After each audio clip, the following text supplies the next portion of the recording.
Okay. We are all right. So we are starting to go live at all the usual places.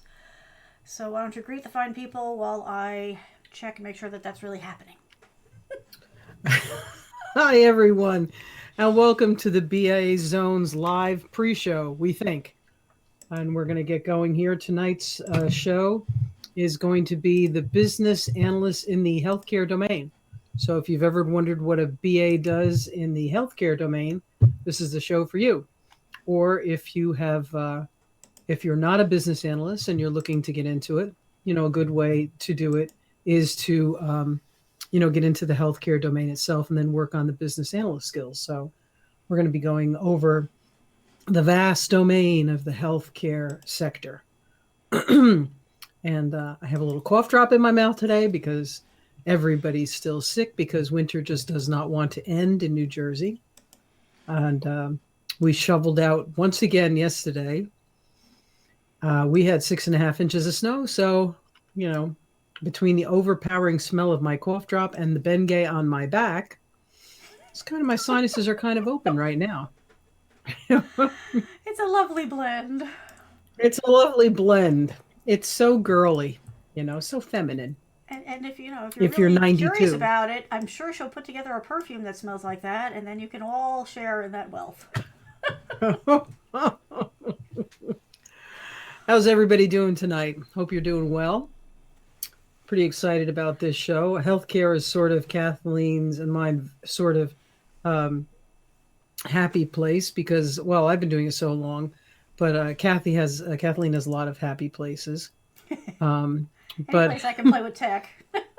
and anywhere she can play with tech, she's good.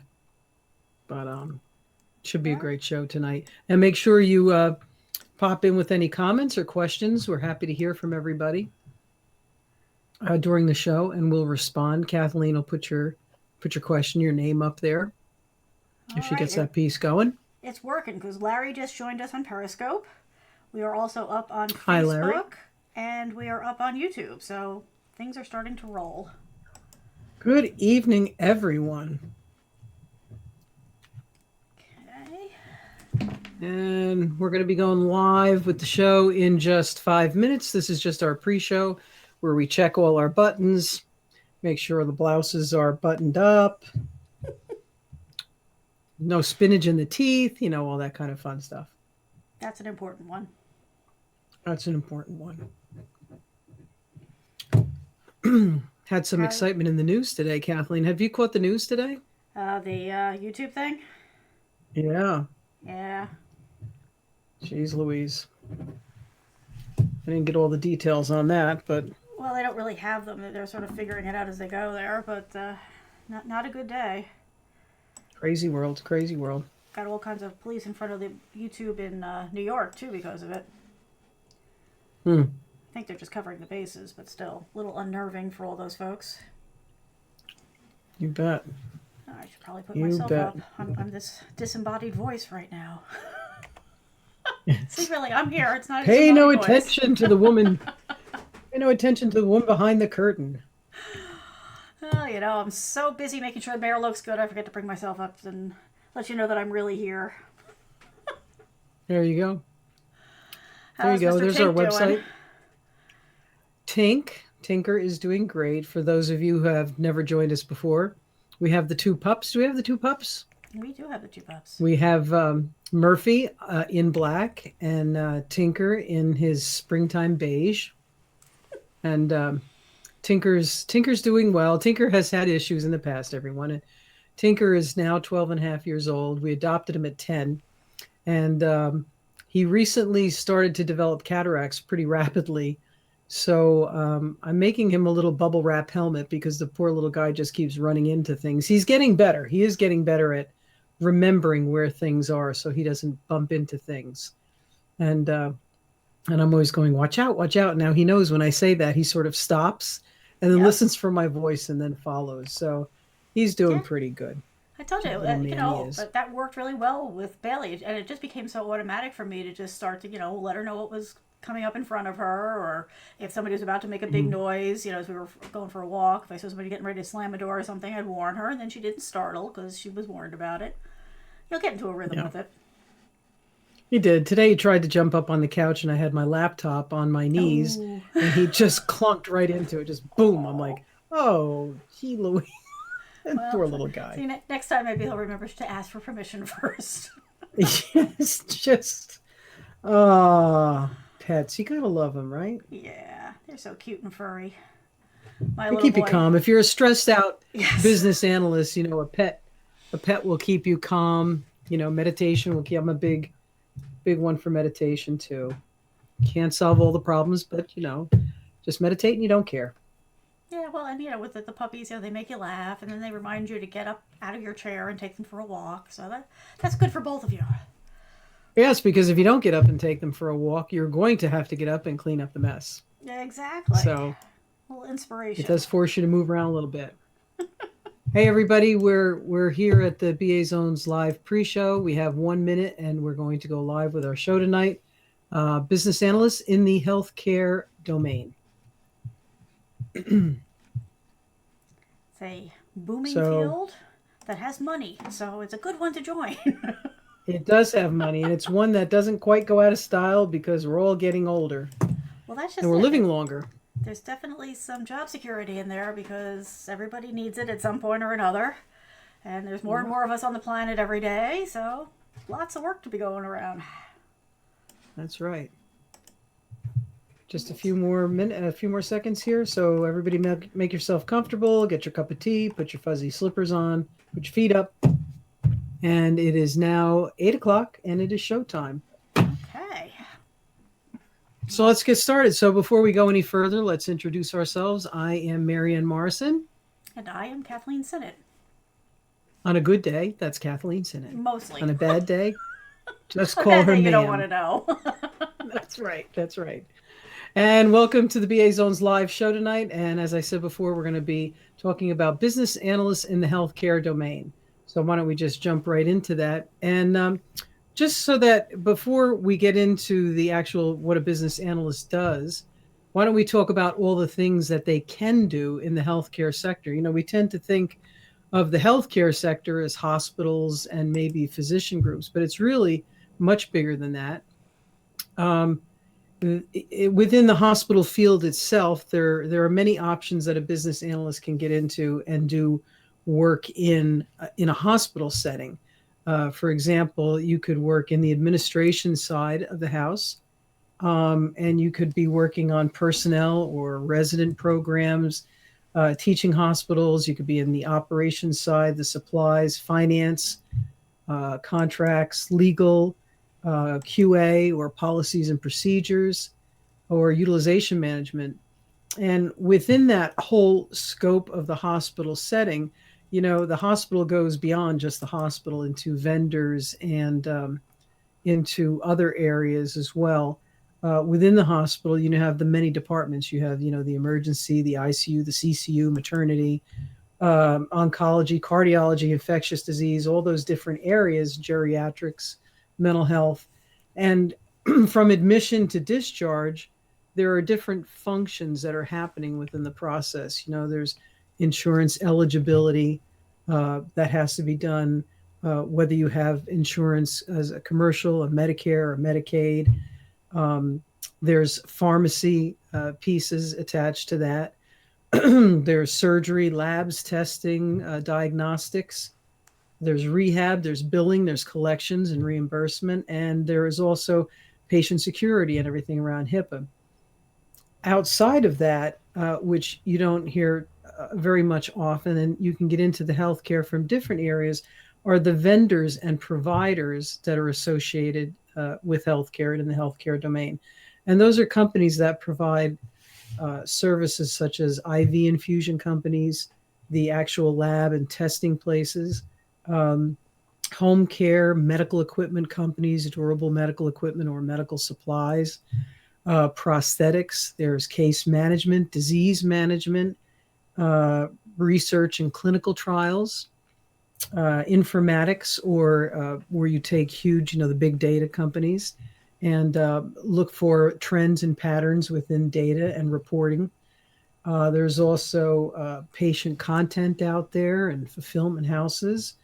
there's subacute facilities, there's nursing homes, there's outpatient rehab, physician practices, uh, pharma and biopharma. I mean, there's so many places you could get into as far as a business analyst.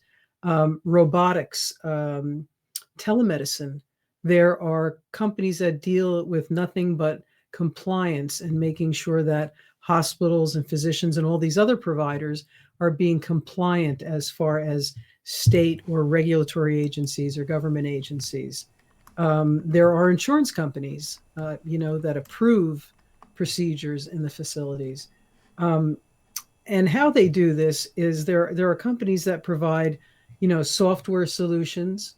Um, that could be anything from billing, case management, to disease management, hospitals, insurance, etc. And we've sort of been through a lot of these type of companies. um, I can give you sort of a career evolution from a BA perspective of how I started years ago. And I actually began in the claims and reimbursement area for an IV infusion company that then became a physicians group that then, became um, a content group. And then we created, went to another company and started off managing the and negotiating contracts for centers of excellence. Centers of excellence are sort of hospitals where you go to for certain things like Cleveland Clinic. Maybe you go there for a cardiology procedure. And all of this information or all of these sort of career paths you can do simultaneously while you're a business analyst. Or if you're not a business analyst yet and you'd like to get into that sphere, you can, and you want to stay in the healthcare, because healthcare, as Kathleen was saying, is a booming place to be and there is money there. Um, you can always start out in a faction of the healthcare industry. Sort of, you could start in claims and billing in a hospital. And from there, you will get a lot of information that you need from the healthcare domain while you're also pursuing your business analyst career. So if you're not a business analyst and you want to get into it, healthcare is a perfect segue, and there's plenty of things to do. And again, business analyst, you have to be detail oriented. You have to have certain skill sets and tools, which we can help you with here at the BA Zone. Um, but just to show you how that morphed, I mean, just from being in claims and reimbursement, I then went into case management. We had a case management um, process that we used. And from there, we decided to make that an application, a software application, to streamline our processes and standardize them.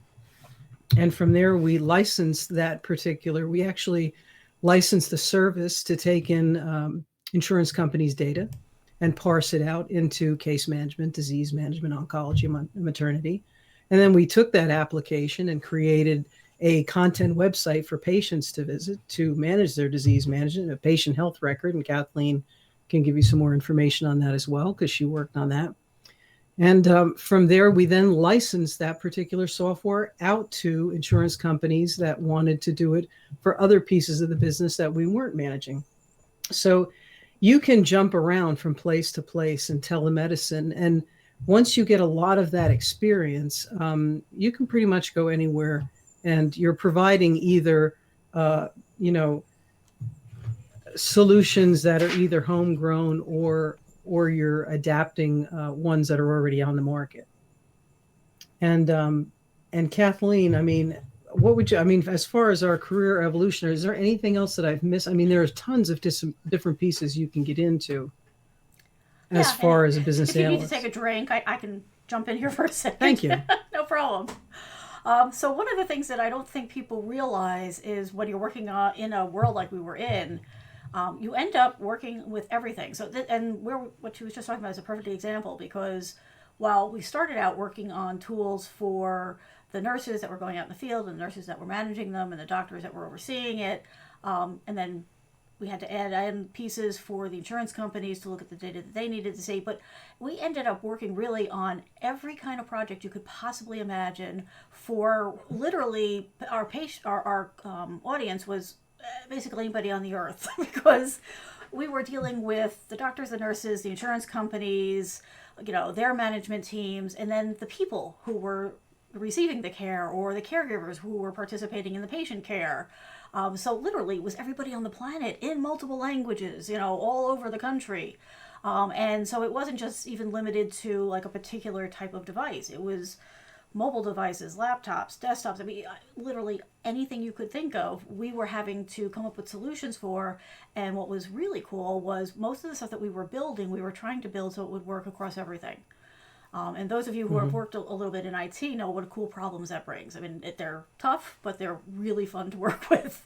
So that was part of why, for me, it was such a great environment to be in because you literally every day had something new and cool to work with, and we were pushing the envelope in a lot of different ways. And what I always used to say to Mary, whatever else was going on, however frustrated we might have gotten, in a particular moment, we were never bored. No, Because never. there was always so much going on and there were always multiple projects going on. So this is what I mean when I say if you are, looking to get into being a BA or maybe you're a BA and you're looking for a change of pace, this is a great area to look at because there is so much cool stuff going on and basically they need us. And don't let the Yeah. fact that maybe you haven't worked, in healthcare before bother you because the whole point of our job is being able to work in any environment. And let's face it, the companies already have, subject matter experts. They need us to come in and solve their problems and ask the right questions and document all the processes and make sure that nothing gets dropped. So just because you haven't worked in healthcare doesn't mean that you can't. That's right. And the best way to get some experience, and we started, like I said, doing claims, and it just Yep. morphed from that. And it was not a huge company. It became a huge company. And then got bought But out, which that's got bought great. out. There's that's right. Got put out, put out, Victims put of out. our own success. That's all I can say about that. That's that's right. That's right. So So I'm going to let okay, Mary, and get a little more of a drink in her, and I'm just going to remind you that you can find us, in all the usual places online. We have our website, we're on Twitter, we're on Facebook, we're on Periscope, we're on Instagram, we're on Twitter. So if you ever want to reach out, if you're curious about what we're doing, if you want to participate, please don't be shy. Come and join us. And absolutely, if you want to stay up to date, because we've got some cool stuff coming down the road, if you sign up for our mailing list, we promise not to spam you, but it's a really good way to be the first ones to get the news because those are the first people we tell. Eventually, we tell everybody else, but the folks on our mailing list are near and dear to our hearts, and so we give them all the news up front. Also, if you like what you're seeing, or if you know somebody else who might benefit from it, please share. Make sure you like and follow us. So that way you'll know, what's going on, and you'll also catch us. We do our shows every Tuesday at 8 p.m. now. We used to be 9 p.m. Now it's 8 p.m. Eastern time. But sometimes we just go on if we have an idea, or if we have a funny story to share, or we just feel like hanging out. And so if you like and follow us, you will be notified when we go live there too. Did I fump for enough yeah, to give if you you a have any chance to get your specific, voice? that's good. That's good. All And if right. you have any specific questions or fields of interest that you're interested in, we can always do a show on that. So that's great. We'd love to hear from you. Definitely. So the role of the business analyst in healthcare. So what are exactly our business analysts doing in healthcare? It varies depending on uh, the BA and your skill set level. If you're a junior BA or a senior BA, et cetera. Um, but basically, you're applying the same business analyst techniques in order to streamline processes or improve in healthcare coordination of care. And that's, what happens when a patient is handed off from different departments or discharged out to physicians, that whole coordination of care, excuse me, especially if they have multiple issues going on. You're looking to reduce costs, increase productivity, the same thing you would be doing in almost every other industry that you're in, except that you're following a more rigorous. People in some cases, what you're working on, if you make a mistake, some people can die. So it's a very challenging environment, and it's also the cause is bigger than us. So if you're looking for something more interesting to sink your teeth into, healthcare offers all of that.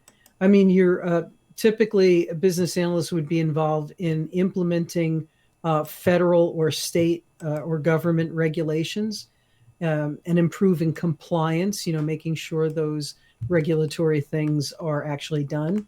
And you're protecting patient rights. That's always in the back of your mind. It's called HIPAA, the Health Information Patient Protection Act. I forget what the exact thing is, HIPAA. But you're actually protecting the patient's rights and everything that you do and making sure that data is secure. That is the main thing in medical. You're ensuring that there's transparency between departments. And again, with HIPAA, you're allowed to see the information if you're supposed to see the information. So that's the way you have to think of it. But you have to ensure that this flow of information goes from place to place. So if there's a medication change, for example, it actually gets down to the floor of the nurse who's delivering that medication so that there's no problems. Excuse me. You could be involved in data mining, utilization management. Utilization management is how are the services being utilized, for example, in a hospital? Is the emergency room being appropriately utilized? A lot of times people will go to the ER quickly instead of going to the physician's office first. And they kind of treat the ER as if it were a physician's office. So are there timely discharge? So this is all around utilization management. In the area of federally funded programs, or for example, hospitals that are in areas that are depressed or a little indigent, and they qualify for a certain service, they can get prescription drugs from pharmacy companies at a discount. And so you want to make sure that the facilities are taking advantages of these discounts. So again, it's looking for problems within workflows or processes, or keeping up with regulations and making sure they're implemented. You may also get involved in marketing and relations. There's no limit to the areas that a business analyst can get involved in healthcare. Insurance and eligibility, benefits, claims, processing, reimbursement is a big one. There's always improvements going on in that area. Excuse me, I have a terrible tickle tonight. You might be involved in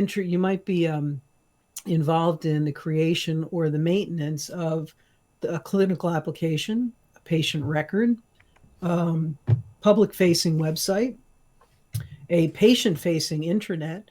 Sometimes they'll say your records are out on our patient historical record. You can go out there. You might be involved in creating patient content for people that have disease management such as CHF or diabetes. There's actual content out there, fulfillment houses that are involved in providing information to these patients.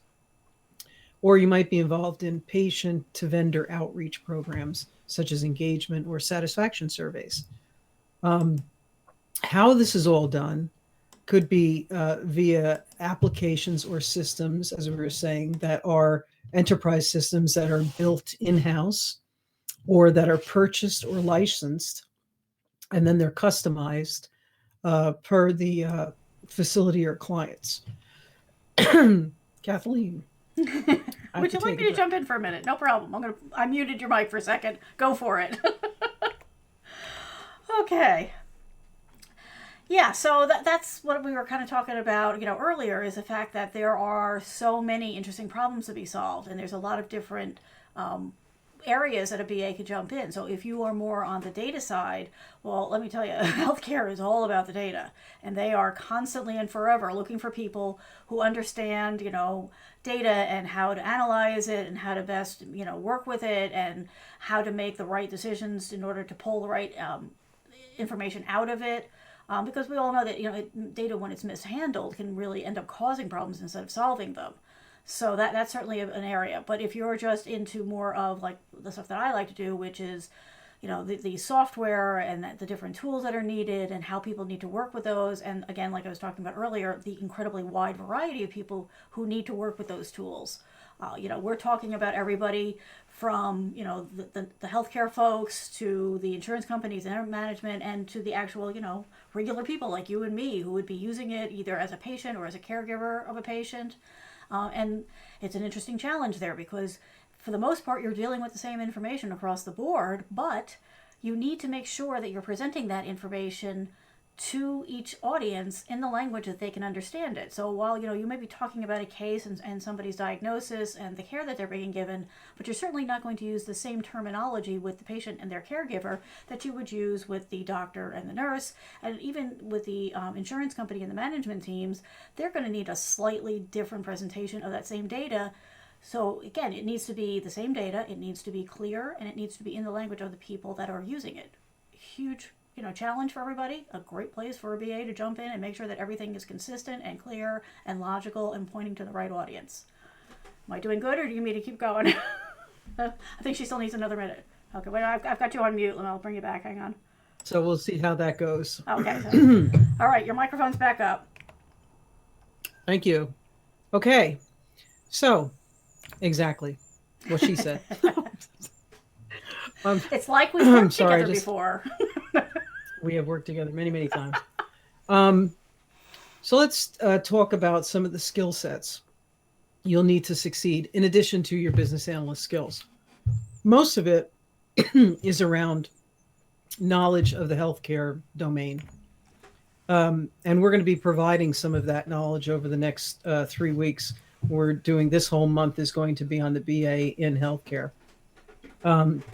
So some of the knowledge areas you need to be aware of, you need to understand the healthcare processes. So for example, when you're admitted to a hospital, what is the sequence of events? Okay.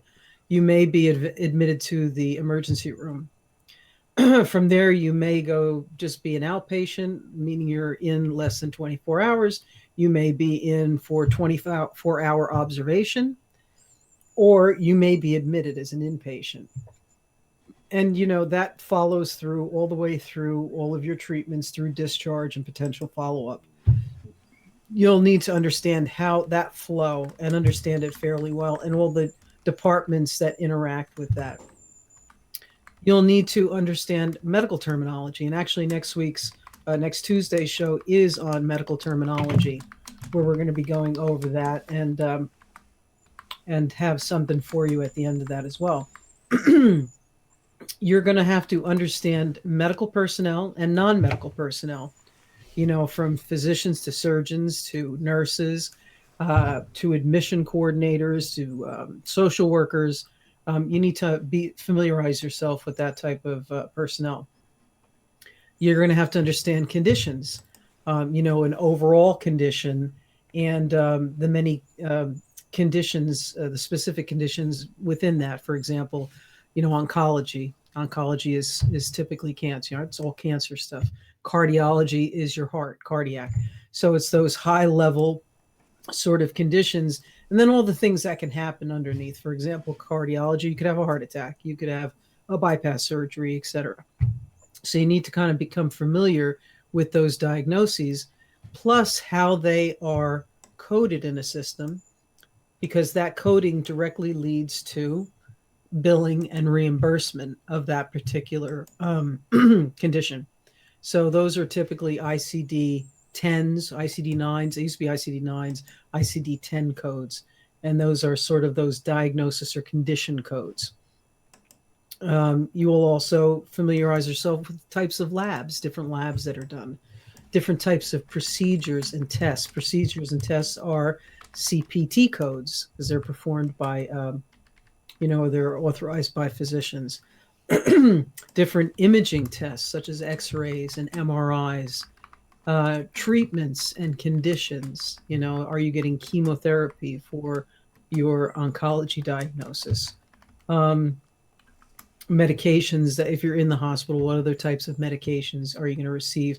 Are they going to be intravenous IV or are they PO by mouth, etc.? There's different types of assessments. People do assessments.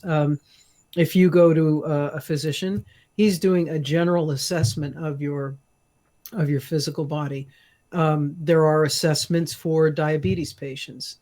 They ask different types of questions for cardiac patients, etc. There are just different types of assessments that you can ask, and they're typically forms, and you fill them out and multiple choice or check off, and sometimes there's some inserts, but a great thing to do is to automate assessments as much as possible. And so if there's any type of paper assessments, you try to get them online. You need to be familiar with insurance and benefit plans. Does the patient have commercial insurance? Is it HMO, PPO, EPO? Do they have Medicare? Do they have Medicaid? What is the sequence? When does somebody become Medicare eligible? Checking that eligibility and verifying that they're still eligible. There's billing and reimbursement that you need to familiarize yourself with. How is something billed? Is it billed at a hospital DRG code where they roll everything up? Is everything broken out like an a la carte type of thing? And there's a lot of specifics around billing and how billing is accomplished. Um, Patient health records. How is the patient demographic, what they call demographic information, how is that stored in a system? What information is stored? How you uniquely identify that patient? Do you give them a unique identifier number? Do you use something like Social Security? Not so secure, but a lot of people still use that. I mean, it can be used as a secondary identifier, but how is that information stored and protected according to HIPAA? um, Different types of reporting. How does the information get reported out at the administrative level? There's different types of reports than at the patient level. Are there reports around operations that you need to familiarize yourself with? I don't mean surgical operations. I mean how the nurses and physicians do their job. How many patients are they taking care of? Is it efficient? Do they need to take care of less patients, to provide more care, which never happens. As we know, they're overworked. But um, that type of reporting, is reporting done in a paper form? Is reporting done on a website where you can go in at any point in time, like a dashboard, and see how that reporting is done? Then you get down to the patient level reporting. And is that information readily available to put together a picture of the patient's status at any given point in time? Can they go someplace and see right in front of them all the things that are going on with that patient? So it's a different type of reporting. Not to mention financial reporting, et cetera, that goes on in the facility. You also have to get to understand the different type of agencies involved for licensing and compliance and federal. For example, the Joint Commission on Accreditation for Healthcare Organizations, JACO, that's a big one. They come in and they audit these facilities. And what is that information that they need to be there so that the audit goes well? There's different bodies and there's state health agencies as well. And you have to be compliant with certain state things. Um, so, how do you get this knowledge? I mean, you can do it the way we did it. You can just work in the industry and work your way up. You can also um, go out to different government healthcare websites and get that information. You can subscribe to, different organizations to get that information. You can just literally read in the newspaper or any type of magazine and read up on the different healthcare and what's going on and the different trends that are out there. And or you can stick with us and we'll give you all the information you need every Tuesday night.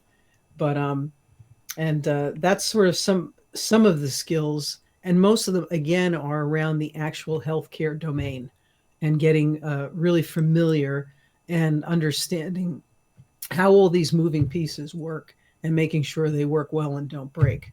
Do you have anything to add to that, Kathleen? Yeah, it's like, ooh, looks like it's getting time for me to jump in. She's going to need a sip of water here. So that's just, yeah. So I just want to drive home the fact that, yes, it is very helpful if you walk in the door with this domain, information.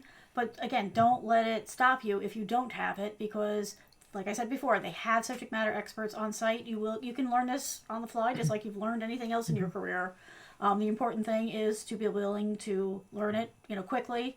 If you spend some time on your own, just reading some stuff online, getting familiar with the jargon and the terminology, that'll make it much easier for you. But it is something that you can learn as you're going along. And along that path here, we have a question from Facebook. Let me see if I can get that to come up for you. Send. Is that going to work? Yes, it worked today. So, Kelly wants to know, can a BA in the IT sector function effectively in the healthcare domain? You want to start and I'll jump in, or which way you want to do this? Well, yeah, sure, absolutely. I mean, we are BAs in the IT sector in the healthcare domain. So everything we've done, and believe me when I tell you, we have been involved soup to nuts. We were under IT the entire time. Yep. So I think it's a matter of just being cognizant of who you're speaking to and being that bridge between IT and the healthcare professionals.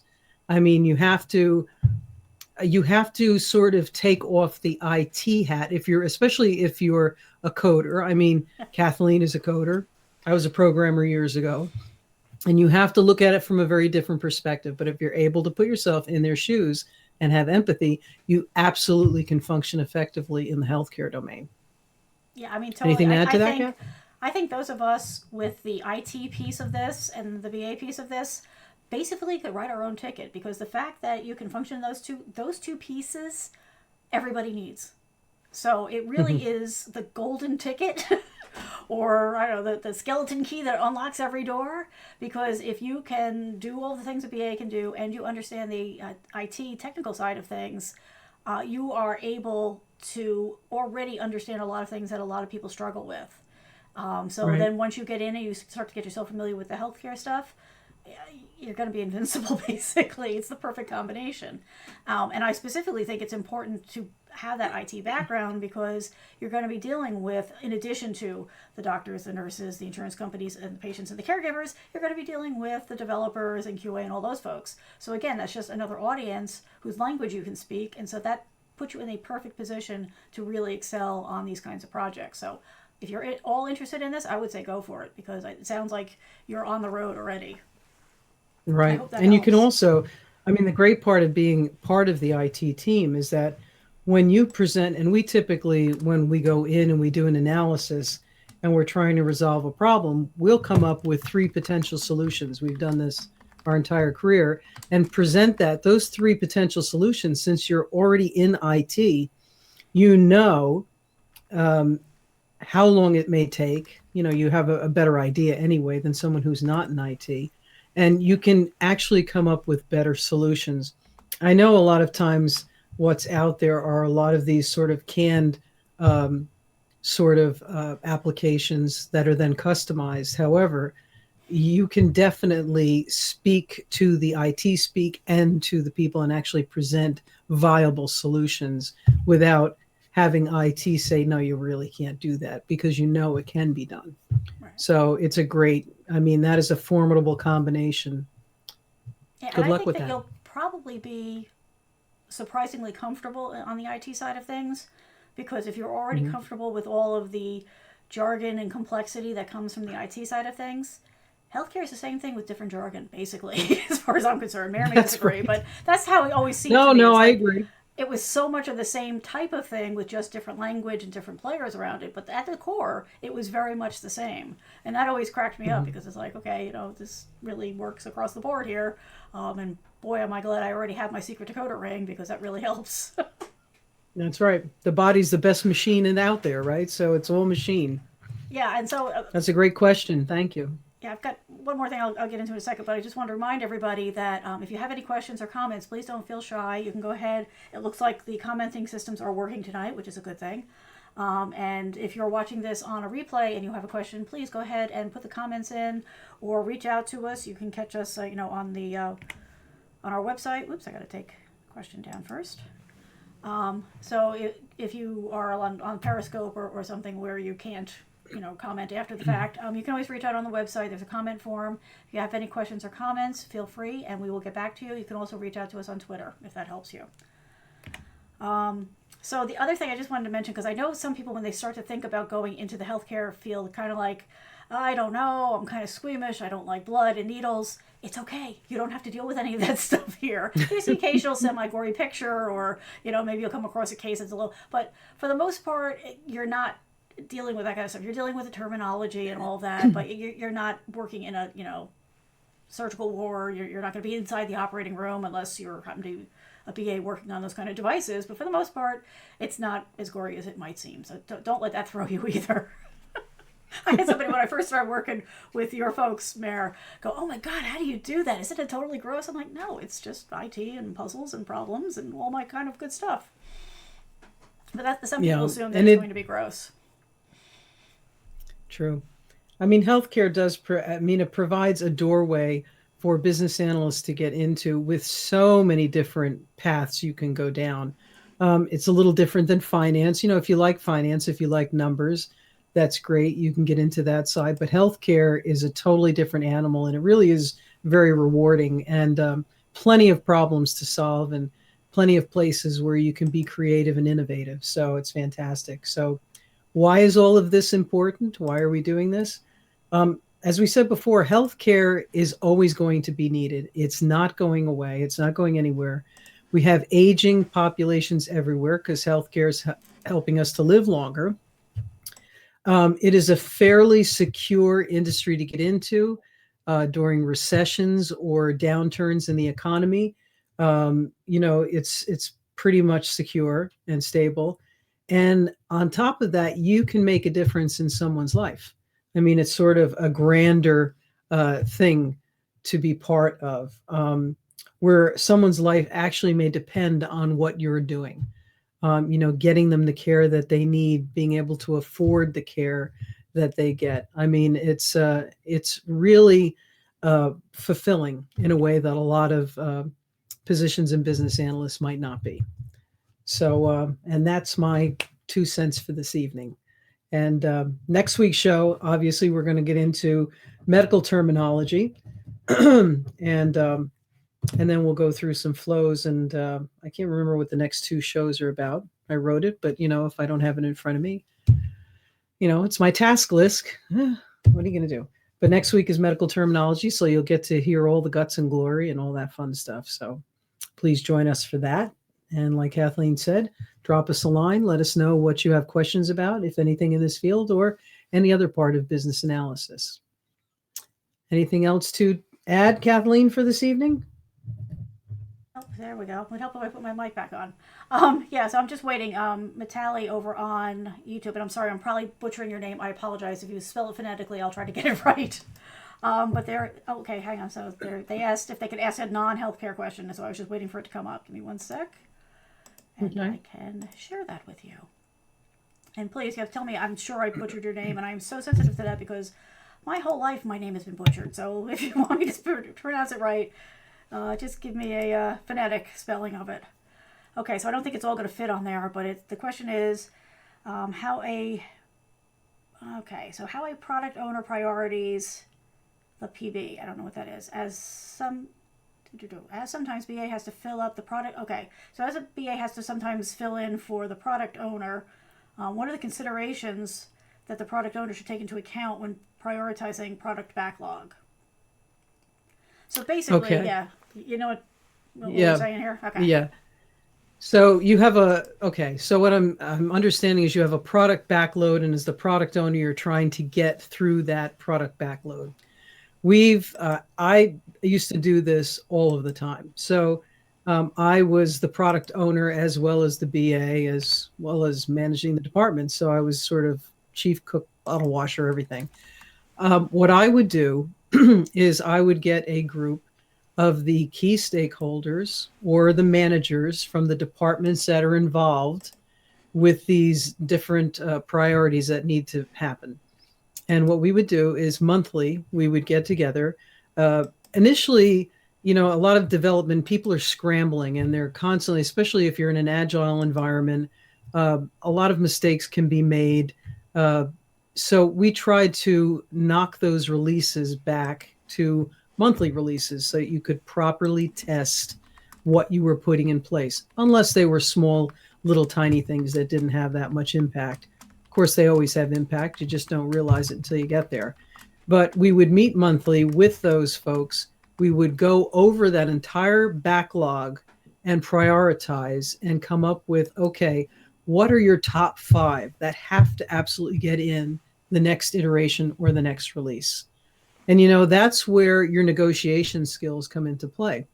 As a business analyst, you are letting them do it, but they are deciding those top 5. Now, If there's time to put in a few additional things on top of that, once you get the estimate, that's fine. But in that way, you're scheduling this release and maybe the next release, and people, at least they take ownership and say, this is what we absolutely have. When you have to agree that that's what's going in, and you follow that 80-20 rule. 80% of the people say this must go in, then that is what is going in the next release. And sort of that's what you do from that perspective. That's how we handled that perspective, as far as getting the priorities in place for the iteration or the release. It's sort of before that, it's like everybody's scrambling, put this in, put that in, where you can also from to make it easier for the developers is you can try to group those particular things by maybe it's a feature. All of these little requests are related to one feature or one product, and you try to group those so that you're touching that one page once and testing all of the things with that particular page or feature. You can do that as well too, and sort of group them in that way. And also sometimes the stinkiest little tiny thing you would think isn't driving people crazy is actually driving people insane out there. So another way to handle that as well, if the particular key stakeholders don't know what should go, you can always do a survey out and ask the managers to say, look, you need to promote this, and have the employees rate the thing that's driving them crazy the most. It might be a 2-minute fix that can get you so much goodwill just by throwing that in. So don't look for the giant features. Also look for those little tiny things that might be driving people nuts, and get those done. And you'll look like a rock star doing it that way. So I hope that answered your question. It's a great question. Thank you very much. And let us know if that answered the question. Yeah, or we're still here. So if you need a little bit more detail or anything, just let me know. I'm keeping an eye on the comments here for you. Yeah, that was a great question. And That I got the happens a name lot. I right. mean, I'm feeling very proud of myself, patting myself on the back. I got a name right. yeah. Although people would love to say that business analysts do this and only this, and sort of box us into a little category, that is not the case. You could be working for a much smaller organization where you're doing multiple roles, or covering for folks. So, it's great to try to silo people into just this is all we do as business analysts, but that's really not the case in the real world. Right. Well, that's the thing. Some people try to turn BAs into recording secretaries, and that's not the case either. I mean, if they hire us and only let us do that, then they're certainly not getting their money's value. What am I? There's a phrase there, and I missed it. Money's But worth. money's worth. Thank you. That was so close.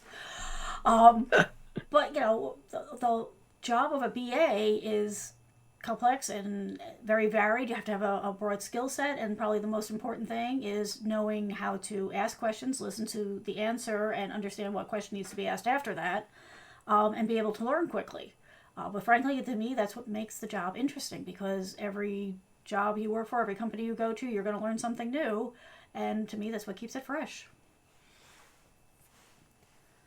Okay, so it looks like everybody is happy. Yay! I like happy people. It's a Very wonderful good. thing. Okay. All right, so did we get through all the stuff that you have on your list there? Yeah, we did. We Okay. absolutely did. So I thank you again, everybody, for taking the time and joining us this evening. And join us again next Tuesday, same time, same place. And these are all the places you can follow us. We're on Twitter, Instagram, Periscope, Facebook, and YouTube. And also, you can go to our website for additional information or to view previous shows we've done. And that is on there you go, thebazone.com. So I think that's it for this evening. I think so. We want to wish you well. Have a great night. And thanks for joining us. And Kathleen, take us out. Absolutely. Have a good one, everyone. Bye. Here.